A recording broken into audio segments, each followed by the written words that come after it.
Hey guys. Hey. Hello. Hello.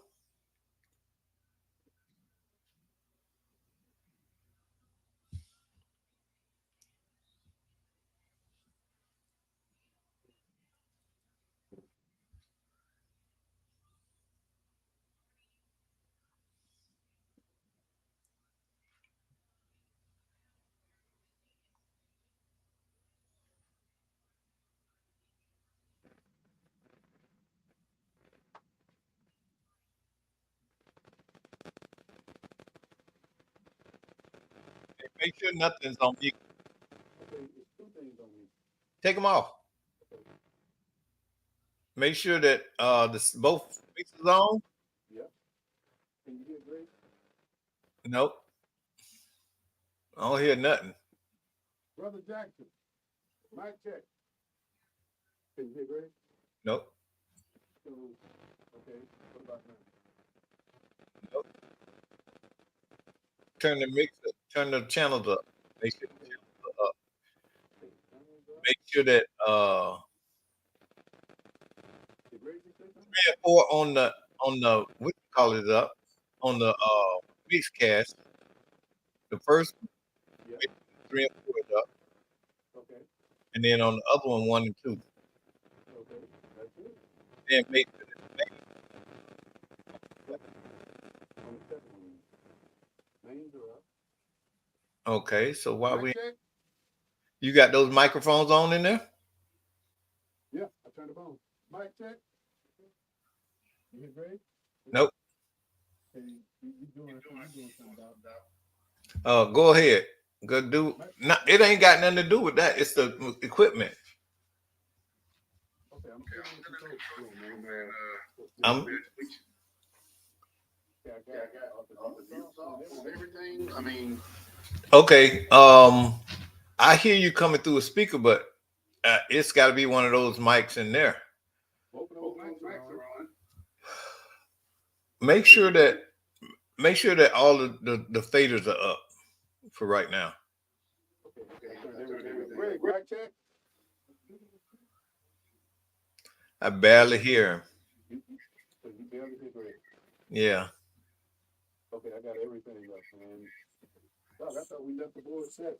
So you still don't hear Well, it? nope. It's got to be something that Mondo did.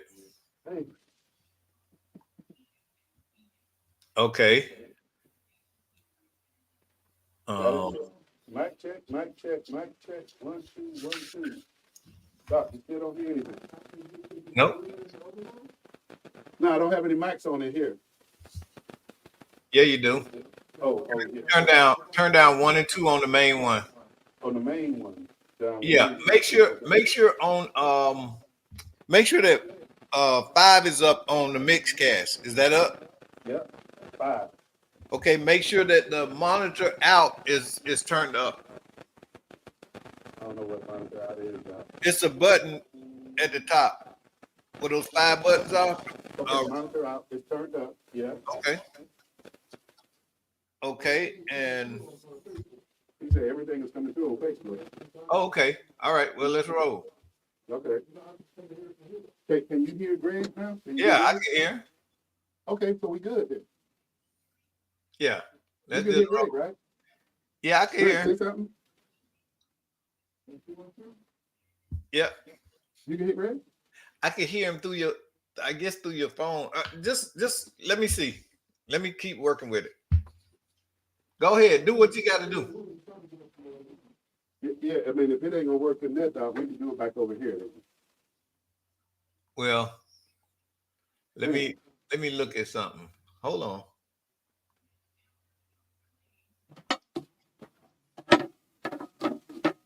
Okay, whatever that is, you thumping. you can hear that, right? Yeah. Yeah, I'm in the other studio. Okay, so go over to the other one. So I'm gonna turn on the camera then. Okay.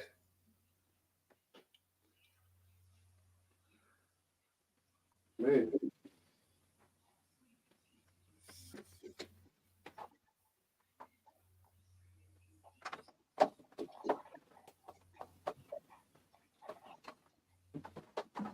oh,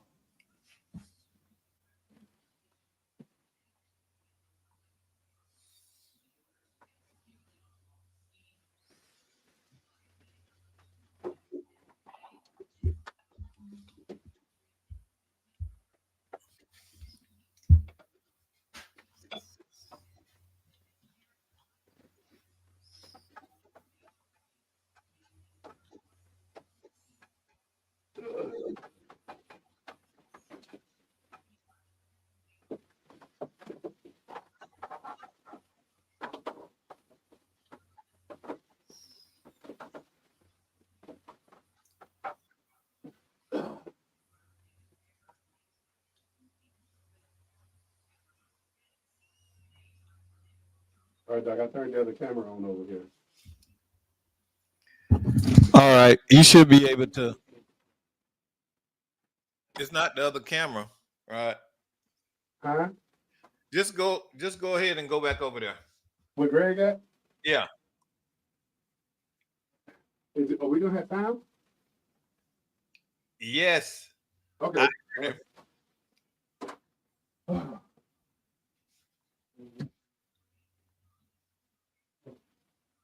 right. Man, I tell you, this stuff ain't easy. All right, so hey, back to next time, we just please, we just gonna have a technical fix with these things over here. And what is-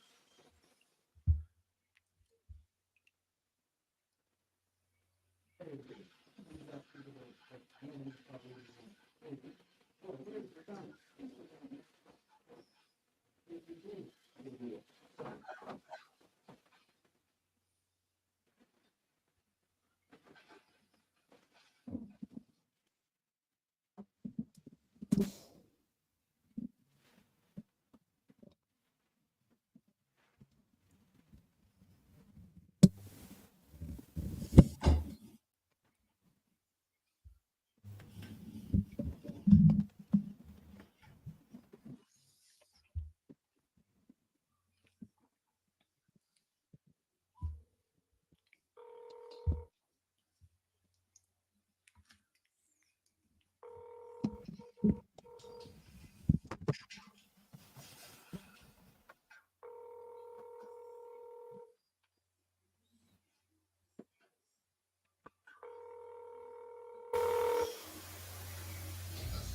Hello, you've reached Rod Love Self.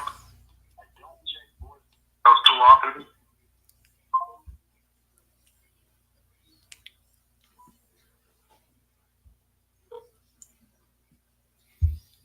Hello? Hello? Hey, whatever you was doing, it's real loud over there. Right there. What microphones you got on over there? Turn down all of those microphones that's in the studio A. Okay, they turned down. Okay, now I can't hear anything. Make sure that you need to check those two on the second one, where the 1 and 2, that's where the sound is not coming from. And they can hear everything on Facebook, man. We just But those microphones aren't on. Now I can hear. Now I can. Well, I can hear. I don't know. I don't. Other than those two going over into, they go over to 3 and 4, right? Do you see the meter moving on the task cam? Tell Greg to talk.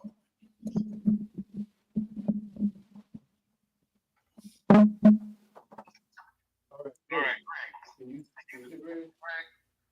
He ain't saying nothing. Tell him to keep saying it and see if you. Are you seeing the meter move on the task cam? Greg, say something. 1 2 1 2. Hello.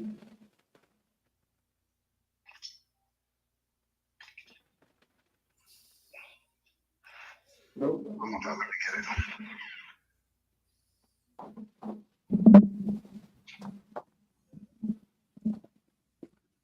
get it. Check. Doc, you got me, right? Yeah. Check. You still got me? Yeah. Check. Yeah. Okay, so we good. Okay. All right. Woo. Man, something else about having a lot to say, boy. Can't say it. Check. All right. Hey, why you sweating, man? That's a lot of work, man. Hey, that's a lot of work. Hey, we gotta get our engineer and talk to our great Armando. I see. Hey, his value just increased. Hey, man. So we back at it. But great, man. So I had a good weekend, man. What about you? Listen, man, I had a good weekend also, man. I don't know if I told you, but a couple of weeks ago, I went out to exercise my Second Amendment rights and ended up at the gun gun show, excuse me. Okay, well, it was here in Orlando? Yeah, here in Orlando, I had a chance to pick up a new tool, A new tool? that I went to go, zero in this weekend, so that was part of my weekend this weekend. So you got excited in there, okay. Listen, I apologize, man, let me give an update.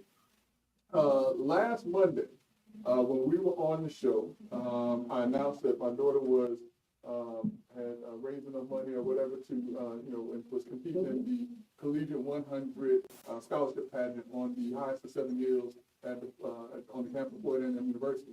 I am proud to announce that my daughter was actually crowned Miss 2008 and is on the court. Is officially on the court for the Collegiate 100 scholarship pageant. Congratulations, man. Congratulations. It's been a whirlwind of stuff, and so I forgot to give up Let's Talk Nation. Man, make sure you give him my regards, man. Absolutely, man, absolutely. So, but aside from that, though, Brother Love, aside from just testing out a new piece of equipment, all of us. Well, Greg, I'm not gonna let you just go ahead and plug what you just plugged lightly, man. Well, Kennedy, she worked hard for that. Yeah. I mean, we talked about it the week before. Had to help her raise some funds and all this other stuff. And my wife was out going to get dressed that she had to run to the day of, and she got there just in the nick of time. So it was a lot of stuff behind the scenes. Man, congratulations to Kennedy, man. I'm proud of you, man. I'm proud. But yeah, listen, but for all those who are tuned in tonight, I see Brother Dickens has joined us tonight, Bishop Stubbs has joined us tonight, and everyone else. We just want to say thank you and welcome to Let's Talk Nation. We're getting a little bit of a late start. That's because the devil is busy. The devil is Let's busy. Talk Hey, but Nation. you know, and I do see Marlo, he signed in, man, and yeah, I gave him credit, man, for beating us at fishing this weekend, and we wasn't doing the thing. What do you call it, Greg? Noodling. We wasn't noodling.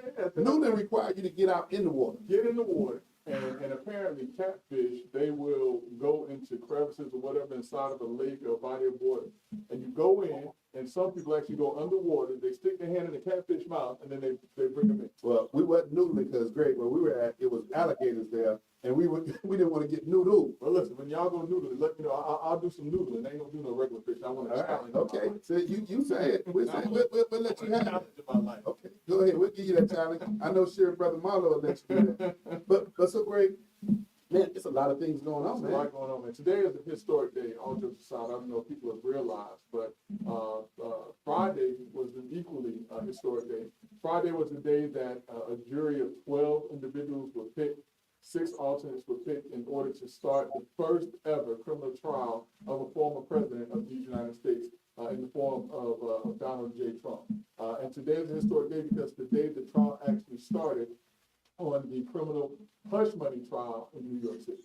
Look, Greg, let me ask you this question, man. What does this mean? Does it represent anything when you talk about political parties, Democrats or Republicans? What's the significance? You know, a lot of folks have said that the Democrats have been working really, really hard to keep Donald Trump busy or distracted during this election cycle, to keep voters, particularly Republican voters, distracted during the season. And so what they're saying is that right now, with Donald Trump being in trial, it's going to keep him off of the campaign trail, first and foremost, because the judge has ruled that not only did he have to meet every day, but he can't even go to his son's graduation. He said that he was going to put him in jail.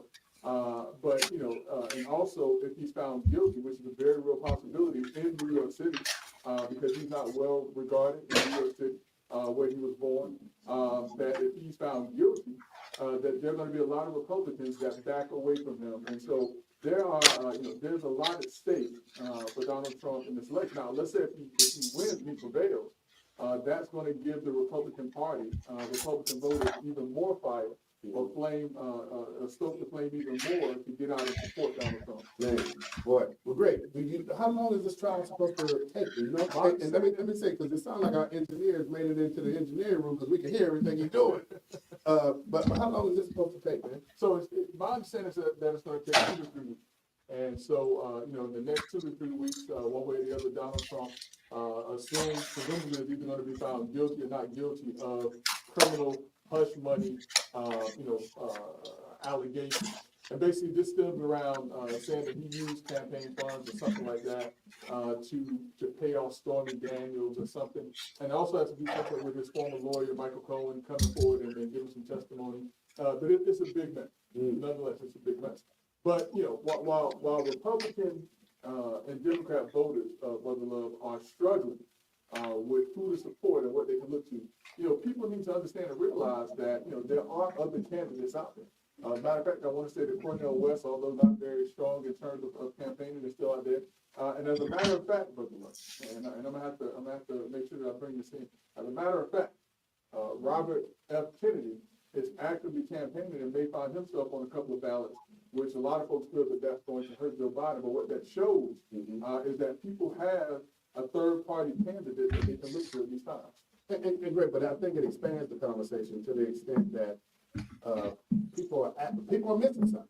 Yeah. People are not feeling like any of the major candidates are giving them what they need. Well, either not giving them what they need or not representing what they represent. You know, because for the most part, you know, most Republicans, I believe, and some Democrats will agree, that while Donald Trump was president, it wasn't half bad. You know, the price of gas were not as high as they are. The cost of living wasn't out of control like it is now. We didn't have this fear of going to war. We didn't have things that were taking place in Ukraine, the things that are taking place with China and what they're doing right now, the things that are taking place in Israel.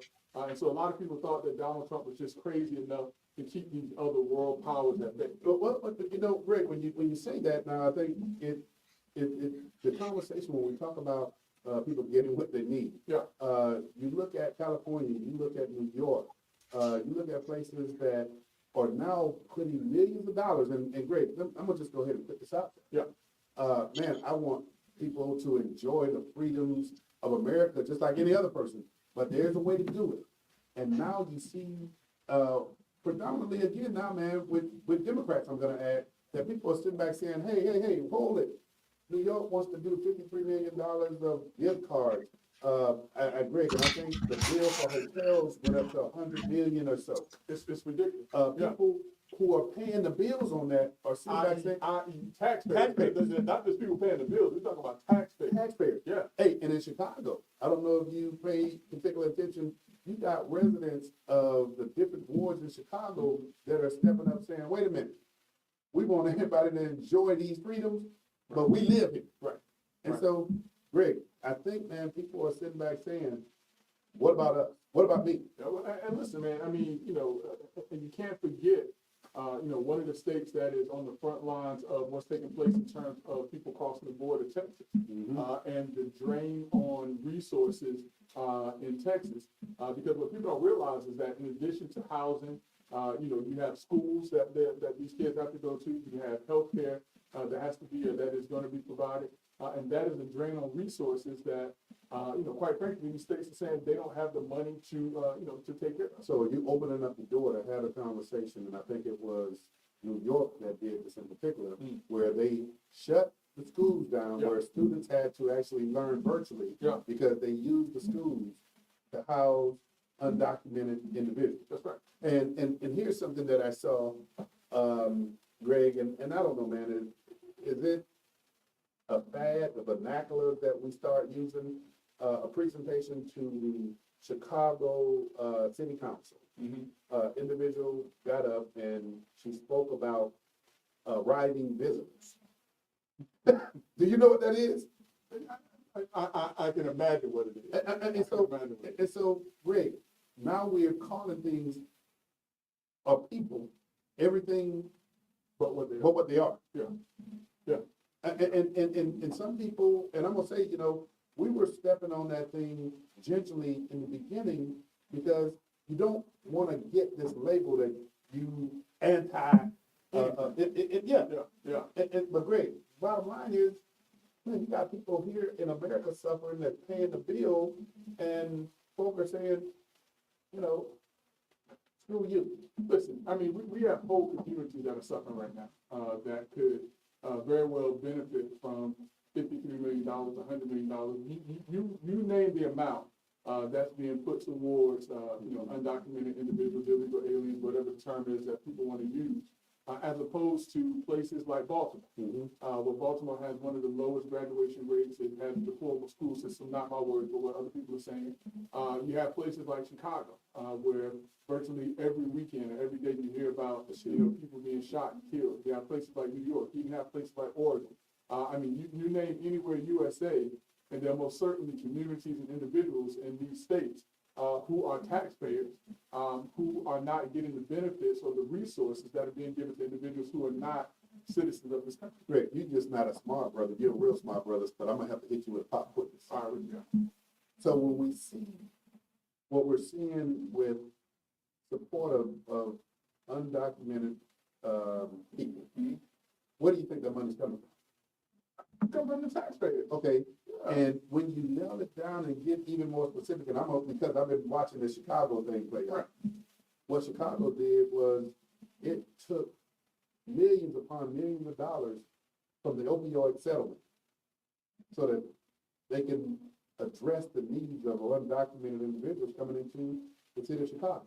So in other words, money that has been set aside for individuals in these United States who have been negatively affected by drug companies, and who settled those cases for hundreds of millions of dollars, as opposed to going towards the individuals in the areas that have been affected. It's going to individuals who are not even from those areas or from this country. And you're right, And so, but Greg, I mean, I guess the question that I have is, do you have to have all the talking heads that are gonna step out and have conversation about this, or are you gonna have more talking heads who are elected to make decisions about this, step up and start having conversations? I mean, I think what's gonna happen is what has been happening and will continue to happen is that people are gonna continue to be afraid to say what's on their mind. They're gonna be afraid to say that they don't feel that these things are right because they don't wanna be branded anti, whatever the case may be.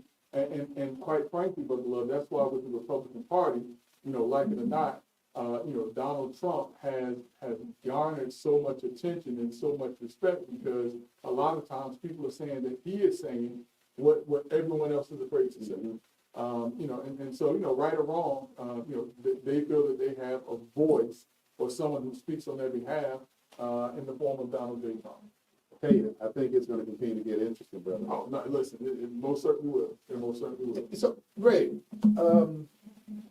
something that we've been talking about, man, that has taken place, man, it was 10 candidates, I believe, that were vying for District 5 City Commission. Yeah. Well, hold on, can you hear that? Crickets. Can you?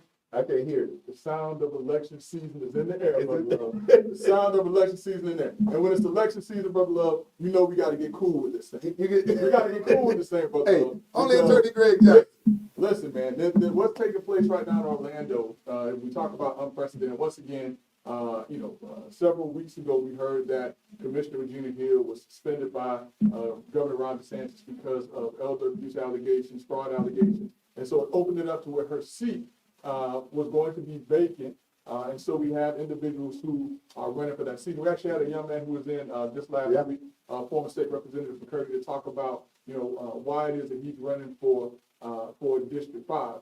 But you're right, Brother Love. Right now, District 5 has seven individuals who have stepped up and said, I want to serve this community, even if it is for on a temporary basis, because what happens is, while Commissioner Hill is suspended, she hasn't been found guilty of anything, but while she's suspended, someone has to sit in that seat. Yeah. And if she is found not guilty and she comes back to that seat, then she comes back. Get back in that seat. But if she's found guilty, then whoever wins this special election will hold that seat until the next election in 2025, I want to say it is.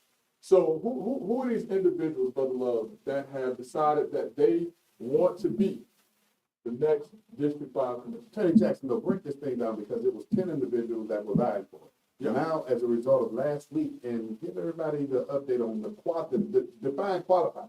So listen, there were 9 individuals, but as of last Thursday, only 7 qualified. Now, those 7 individuals could have qualified one of 2 ways. One way was to go out and get the requisite number of petitions in order to be placed on the ballot. Now, that takes time. And the amount of time that they have from the time that the special election was announced until the time of qualifying was too short of a period of time, in my mind, for them to get that number of signatures, of ballot signatures. So the next way, in order for them to be placed on the ballot, was to pay the filing fee, which was approximately $2,300. Yeah. I think $2,268 or something like that. And so my understanding is that none of the individuals that have made it onto the qualified list, the 7 individuals, turned in any petition. So that means that they paid the filing fee in order to be on the ballot for Orlando District 5 Commissioners. So now, Greg, let's go ahead and give the rundown on who qualified. So let's start with number 1. Number 1 is Erica Dunlap. One of her, I guess, shining accomplishments, which is not to be downplayed, is that she is a former Miss America. Now, the reason why I said should not and could not be downplayed, but because I just told you that my daughter just went through the same thing Yes, on a indeed. smaller scale. So I can only imagine, what it takes in order to politic your way to become Miss America. Miss America, you're right. And Absolutely. the role that they have to play after they win the crown and beyond that point. Now, I don't know, quite frankly, Brother Love, I don't know if that qualifies a person to be a politician or to be a politician in the traditional sense of the word. Now, you can politic in different ways, but that's not being a politician. And so, Ms. Dunlap, I understand that she's from this area, well-liked, but her qualifications are things that the voters are going to be wanting to know more about. And one of them, Greg, and I don't know a whole lot about it, but one of them is, she's an entrepreneur. She's been in business. So those are some of the things that, in my opinion, man, I give a whole lot more credit points to individuals that understand business, that have been out there and understand what it means to make payroll and pay those business taxes and things of nature. So that's Miss Erica Dunlap. And again, Greg, you can't take anything away from But now, the business owner is Takesha Ellis. Miss Dunlap is a business owner as well. Is she? Yes. Well, they didn't list her as a business owner. Okay. I'm just telling you what the people told me. They had her, that her shining accomplishment was the former Miss America, which again, listen, like I said, but look, I can only imagine what it takes to get to that point. But listen, I mean, you're right. And I gotta, we not gonna get a save, but what was that we did last time, call in? Oh, yeah. Well, we're not gonna do that, but I mean, I'm gonna tell you what I do know, and I don't know the extent of it, but I do know that she is a business owner as well. What type of business? I know she does consultancy work, and don't have me go that far down the road because I don't know enough about her business to start articulating. But see, Greg, I'm not gonna let you put me on. No, because not now, because what we try to do is I try to find what distinguishes the candidates from each other. So now you have 3 business owners or business people that are running for this race. And so what are going to distinguish these people from each other? Because you have two ladies who are business owners. One is a financial and business coach. And then the gentleman that you have is Cameron Pope, who is a businessman.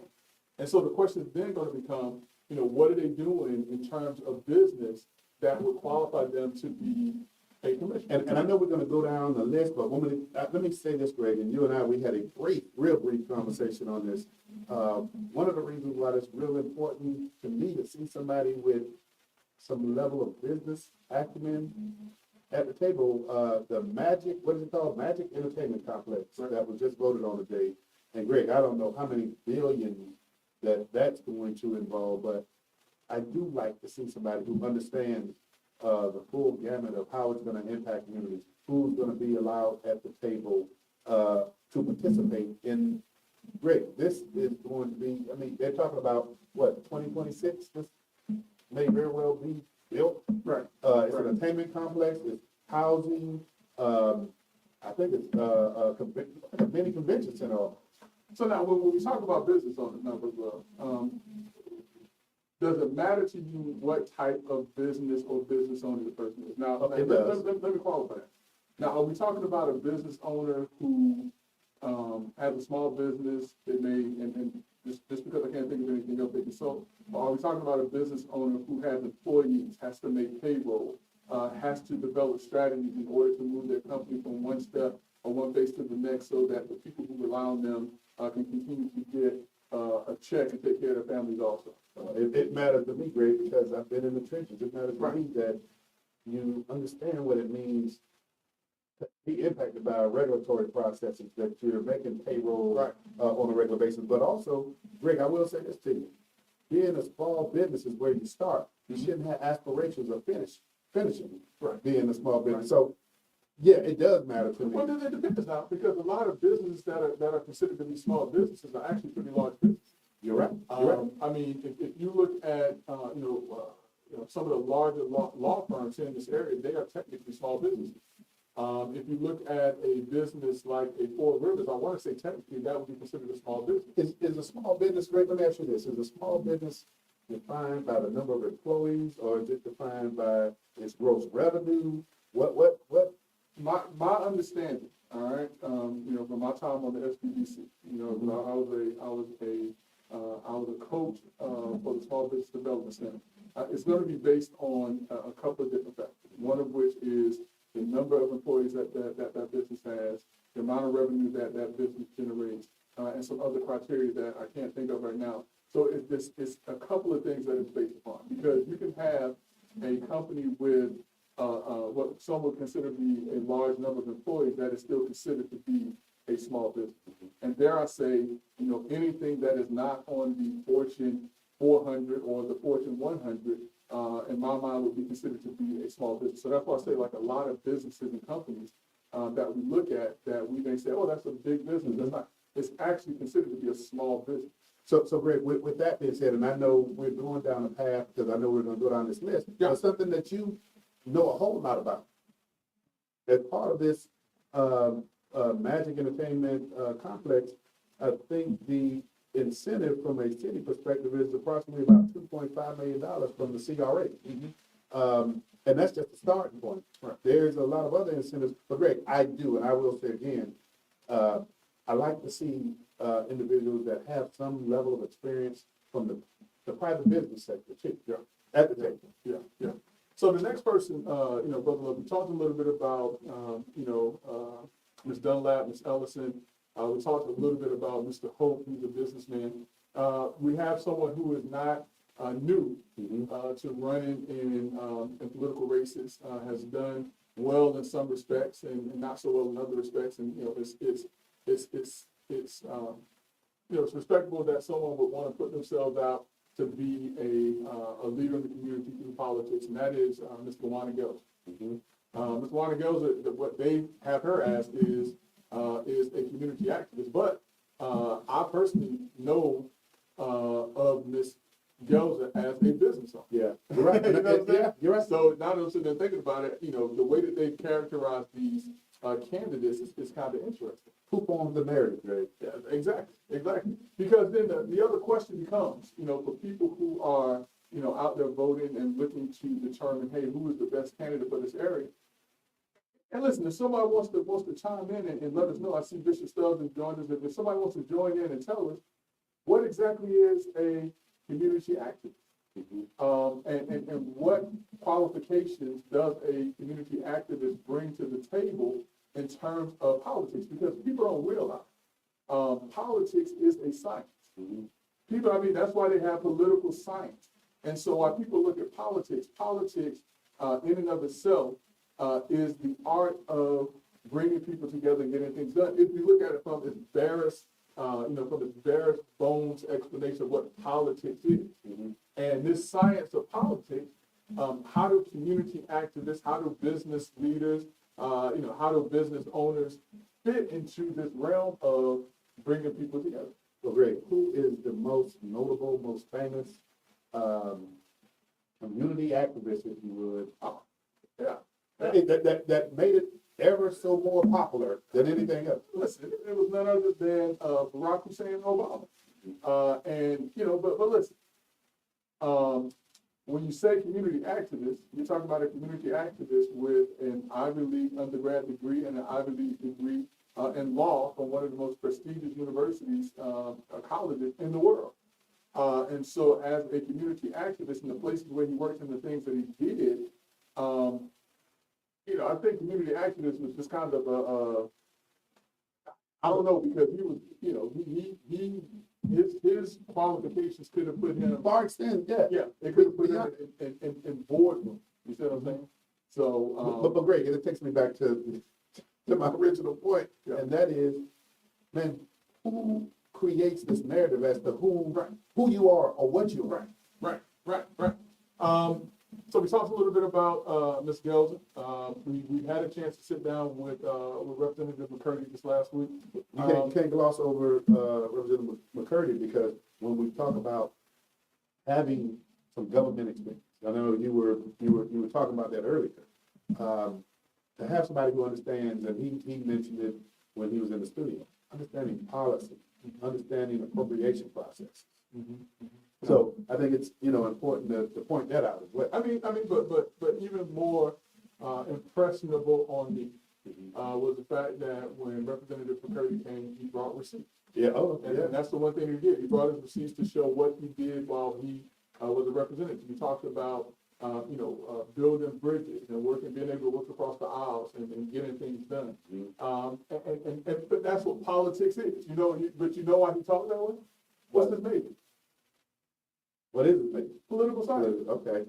Yeah, he has a bachelor of arts in political science. Greg, I think that was the first for the Let's Talk Nation show where you actually had somebody come in. And say, hey, here, I brought receipts. Yeah. I brought receipts. So, listen, I mean, when you start to look at things, you know, you can see different things about candidates, but again, it's the voters who are going to make these decisions. And we're going to talk a little bit about that in a few moments. The next person, Brother Love, is Miles Moran Jr. And you and I, we've had a chance to meet him and interact with him. I don't know if you remember when we were, when Chief Roland had that issue that took place, and we were invited to sit with law enforcement and some members of the community. Mr. Moran was there with an attorney that was running for, I think, state attorney at the time. But he, too, they have listed as a community activist. And so, you know, again, with Luana Gelson in the race listed as a community activist, and now Mr. Moran Jr. listed as a community activist, what distinguishes these two aside from her being female and him being male? You know, what work or what body of work are individuals going to look to say this community activist has done more than this community activist? And it comes down again, Greg, and you really making a good point here is people really want to see those receipts. Yeah. People want to see what is it that you've done, what's your track record. Right, that's right. And then, you know, and last on the list, and only because this was done in alphabetical order, taken from the sample ballot from the supervisor of elections office, the supervisor of elections being Mr. Glenn Gelson, who will plug him one time, is Shaniqua Shan Rowe, who is the executive director for a community redevelopment agency here in the Central Florida area. And so, you know, again, the question is always going to come back to, you know, what experience do you bring to the table in order to lead or to represent a community? And so, you know, these individuals, you know, they are going to have, you know, their work cut out for them, because this is the community that once they get behind someone, i.e. Daisy Liner was in office for how long? Right. Regina Hill has survived how many elections and things like that. And rest assured that the individuals who support her, if they get the inkling or the thought that any individual is running against Regina in any form or fashion, they're going to be against whoever that candidate is. So, you know, I even heard one of the candidates on the news who didn't make it, and I forget his name now, but he was talking about, you know, we can't forget about what Regina Hill did. This isn't about running against Regina Hill, and he hit the right stuff. But people are going to have to look at this community and say how they're going to support the community without saying, I'm going to be another Regina Hill. Yeah, you're right. Great. With that being the case, man, can you lay out, man, when is early voting? Because this is a 45-day process, right? Yeah, 45-day process. Voting, election day for this election is May 21st, but early voting starts on May 13th and runs through May 19th. And so it's going to actually be held only at the supervisor of elections office for the special election. So individuals are going to have to make their way to the supervisor of elections office for the special election. Now, what's the problem in that, Brother Ross? What's the problem in that? Great. There's a short period of time. Number two, you gotta look at what your strategy and plan is for beating them streets. You got to get the people to the polls. Mm-hmm. At the end of the day, that's what it's all about. Great. District 5, what is the population of District 5? And No. then what is the registered, what's the registered voter number? So, first of all, I don't have the registered voter numbers just yet, but I do have some historical Okay. facts that we can look to about District 5. And what the numbers tell us in District 5, Brother Love, is that no matter if it is a general election or a special election. Number is 50,000. 50,000, all right, thank you, Dr. White. But what the numbers tell us is that in District 5, individuals in that area do not come out to vote. And that's across the board. Let's not just put it on District 5. I mean, you go to District, on the same election site, you go to District 1, you go to District 3, you go to District 5. They have basically the same number of individuals who live in that area in terms of registered voters. And if we look at, District 1 in 2017, and this is the year when actually Erica Dunlap was on the ballot against Regina Hill, and there were 6 other individuals on that ballot also. Erica Dunlap at that time got 565 votes. Regina Hill, in order to win that election, got 1,146 votes. Now, the total number of individuals that came out in District 5 to vote was 2,283 people. Okay, so Greg, our executive producer, Dr. Polite, just told us it's the population of approximately 50,000 plus people. That's right. Great, and Doc probably looking it up now, so you got a population of 50 plus thousand people. Of that 50 plus thousand, how many are registered to vote is the one question, but then you've given us the bottom line, 2,200, maybe 2,300 people voted. Yeah. And, trust me, that it's more than 2,283 people registered to vote in District 5. Now, compare that to, District 1. District 1, which is Jim Gray's district, 3,048 people came out to vote. You see what I'm saying? So it's not just District 5. It's not isolated. District 3 had the largest number of votes with a similar number of voters, registered voters in the area, 6,297 individuals. So Greg, what would you equate the low voter turnout to? I mean, apathy. Despite what people say or what people do, they still don't trust politicians. Even the politicians that they know and that they grew up with, people just don't trust politicians. Just like, some people don't trust a black man without a mustache. Without a mustache. I know it just like, I can't trust a black man with no facial hair. Well, let me ask you this, Greg, because you understand this stuff, man, more than most. When you talk about a city, a municipality election, and I don't know, that can take place during the regular process of a presidential election, November. So it's normally in April, May, that those elections are taking place, far from the November turnout. Yeah, but listen, it's been that way for years. So, but those are municipal elections. Yeah. When you look at county elections, they're taking place Around the time of the presidential Correct. and other state races and things like that. Correct. Even though we're upon a presidential election, we don't expect, I mean, and this is a special election, you don't expect turnout to be, No. So let's continue to look at the numbers. So that was 2017. All right, Brother Love. So let's look at 2022. okay. That was the next time that Regina Hill was on the ballot. At that time, excuse me, let me take a step back. I apologize. This was the race with Representative McCurdy for the state house seat. And I just pulled that out because it shows that he was the vote. Okay. Now, in 2021, which would be right because 2017, 4 years later, she's running again. In 2021, Ms. Hill only had one opponent.